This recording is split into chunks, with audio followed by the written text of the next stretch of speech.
Salam sejahtera bagi kita semua. Kembali lagi dalam renungan harian kita. Mari Bapak Ibu kita memuji Tuhan. Kita katakan kasih dari surga. Kasih dari surga memenuhi tempat ini. Kasih dari Bapa surgawi. Kasih dari Yesus mengalir di hatiku, membuat damai di hidupku. Mengalir kasih dari tempat tinggi, mengalir kasih dari tata Allah Bapa. Mengalir dan mengalir memenuhi hidupku. Amin. Mari Bapak Ibu kita membuka Alkitab kita dari kitab Yeremia pasal yang ke-51 ayat yang ke-20 sampai dengan yang ke-32. Demikianlah firman Tuhan.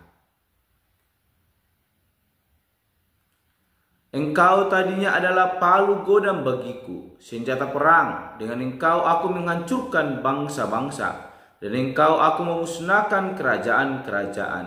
Dengan engkau aku menghancurkan kuda dan pengendaranya, dan dengan engkau aku menghancurkan kereta dan penunggangnya. Dengan engkau aku menghancurkan orang laki-laki dan perempuan, dengan engkau aku menghancurkan orang tua dan muda, dengan engkau aku menghancurkan teruna dan darah. Dengan engkau aku menghancurkan gembala dan kawanan dombanya. Dengan engkau aku menghancurkan petani dan lembu pembajaknya. Dengan engkau aku menghancurkan bupati-bupati dan pembesar-pembesar. Namun aku akan membalaskan kepada Babel dan kepada segenap penduduk negeri orang Kasdim segala kejahatan yang telah mereka lakukan terhadap Sion di depan matamu sendiri. Demikianlah firman Tuhan. Sesungguhnya aku menjadi lawanmu, hai gunung pemusnah. Demikianlah firman Tuhan yang memusnahkan seluruh bumi. Aku akan mengacungkan tanganku kepadamu, menggulingkan engkau dari bukit batu, dan membuat engkau menjadi gunung api yang telah padam. Orang tidak akan mengambil batu penjuru atau batu dasar daripadamu, tetapi engkau akan menjadi tempat tandus yang kekal. Demikianlah firman Tuhan. Angkatlah panji-panji di bumi, tiuplah sangkakala di antara bangsa-bangsa. Persiapkanlah bangsa-bangsa berperang melawan Babel. Kerahkanlah kerajaan-kerajaan melawannya, Ararat, Mini dan Askenas. Angkatlah seorang panglima melawannya. Tampilkanlah kuda seperti kawanan belalang. Persiapkanlah bangsa-bangsa berperang melawannya. Raja-raja Media beserta bupati-bupati dan pembesar-pembesarnya, dan setiap negeri yang dibawa kuasanya. Bumi berguncang dan bergetar, sebab perancangan Tuhan terhadap Babel sedang terlaksana, yakni untuk membuat negeri Babel menjadi tempat tandus yang tidak berpenduduk. Pahlawan-pahlawan Babel telah berhenti berperang. Mereka tinggal duduk di kubu-kubu pertahanan. Kegagah beranian mereka sudah lenyap. Mereka sudah menjadi seperti perempuan. Tempat-tempat tinggalnya sudah terbakar. Palang-palang pintunya sudah patah. Pesuruh-pesuruh cepat berlari susul menyusul. Pembawa-pembawa kabar susul menyusul untuk mengabarkan kepada Raja Babel bahwa kotanya telah direbut dari segala penjuru. Tempat-tempat penyeberangan telah diduduki. Benteng-benteng pertahanan telah dihanguskan dengan api. Prajurit-prajurit telah menjadi gempar. Amin. Bapak Ibu saudara yang terkasih dalam nama Tuhan Yesus Kristus, hari kita kembali merenungkan firman Tuhan. Dan saya memberikan tema bagi kita semua, Allah merawat umatnya. Sekali lagi, Allah merawat umatnya. Bapak Ibu saudara yang terkasih dalam nama Tuhan Yesus Kristus, ketika tengkukan, bahkan ketidaktaatan, bahkan keegoisan yang ada dalam diri orang Yehuda membuat mereka harus dihukum Allah. Bahkan kota-kota kesayangan mereka habis dihancurkan, diratakan oleh bangsa Babel, yang dimana Tuhan telah berkehendak dan Allah yang mendatangkan malapetaka ini untuk boleh menghancurkan semua itu.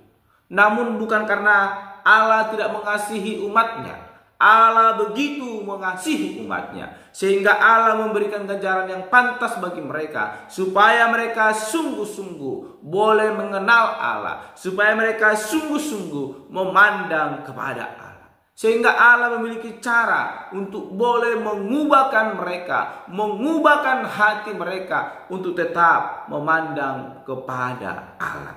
Yaitu Allah mendatangkan bangsa Babel, memberikan kehancuran di tengah-tengah orang Yehuda, sehingga mereka harus meninggalkan kota mereka. Mereka harus meninggalkan tempat kediaman mereka yang telah diratakan dengan tanah, dan mereka harus diperbudak di bawah bangsa Babel. Namun kita melihat Allah tidak tinggal diam dengan hal demikian, karena itu adalah cara Allah untuk mengasihi mereka. Kita melihat Bapak Ibu yang terkasih dalam nama Tuhan Yesus Kristus, dalam perenungan kita hari ini, melalui teks yang boleh kita membaca hari ini, kita melihat bagaimana cara Allah merawat atau melawat umatnya. Ketika bangsa itu di dalam penderitaan, di dalam kekacauan, mereka mulai mengingat Allah. Mereka mulai berseru. Allah mengingatkan kembali bahwa Dia adalah Tuhan. Orang Yehuda melupakan Tuhan yang telah memimpin kehidupan mereka, yang telah memberkati kehidupan mereka, sehingga Allah mendatangkan penghukuman. Dan lewat penghukuman itu, Allah mengingatkan kembali kepada bangsa itu bahwa Dia adalah Allah, bahwa Dia adalah Tuhan, Dia adalah Allah pencipta dalam segala hikmat-Nya, dan Dia yang telah mengatur seluruh tatanan, bahkan kehidupan yang ada di dalam alam semesta. Sehingga Bapak Ibu terkasih, terkadang manusia bilang,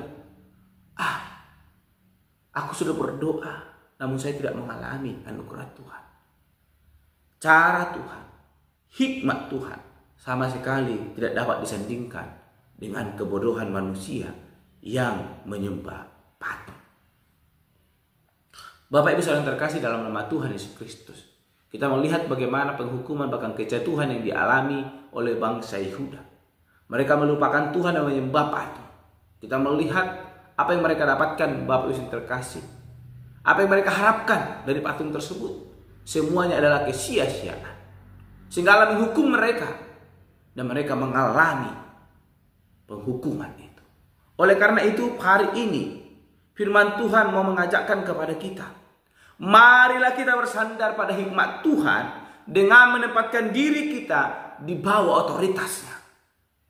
Apakah orang Yehuda tidak mengandalkan Tuhan? Mereka sudah merasakan itu. Namun mereka menjadikan Allah di bawah otoritas mereka. Bukan mereka di bawah otoritas Allah, sehingga mereka melupakan Allah. Mereka melanggar peraturan ketetapan Allah. Oleh karena itu firman Tuhan hari ini mau mengajak kita, mari kita bersandar pada hikmat Tuhan, sehingga Tuhan akan memiliki cara yang indah untuk melawat bahkan merawat hidup kita, yaitu menempatkan diri kita di bawah otoritas Allah, sehingga kita akan membuka hati kita dan membiarkan Tuhan melakukan perbuatannya dalam hidup kita, sehingga kita dapat memegahkan Tuhan. Dan hasilnya Bapak Ibu terkasih, kita menjadi umatnya dan bukan lawannya. Seperti yang dialami oleh orang Yehuda. Mereka adalah umat Tuhan, namun karena mereka menjadikan Allah di bawah otoritas mereka, mereka menjadi lawan Allah.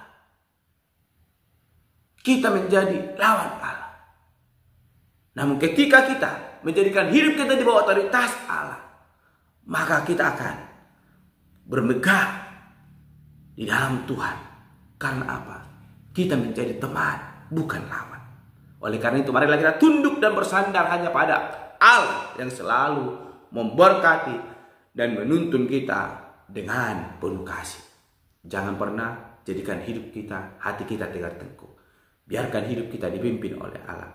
Maka anugerah yang daripada Tuhan Allah itu yang akan memelihara kehidupan kita. Amin. Mari kita berdoa. Bapa Surgawi, terima kasih untuk anugerah-Mu dalam hidup kami. Kami telah merenungkan firman Tuhan, dan biarlah kiranya dalam firman Tuhan menjadikan hidup kami boleh sungguh-sungguh menjadikan hidup kami di bawah otoritas Allah, sehingga kami boleh berjalan sesuai dengan kehendak Tuhan Allah, dan kami mengalami anugerah yang daripada Tuhan Allah. Terpuji Engkau Bapa, dalam setiap kami berdoa dan Tuhan pada hari ini. Haleluya. Amin. Shalom Bapak Ibu, Tuhan Yesus memberkati.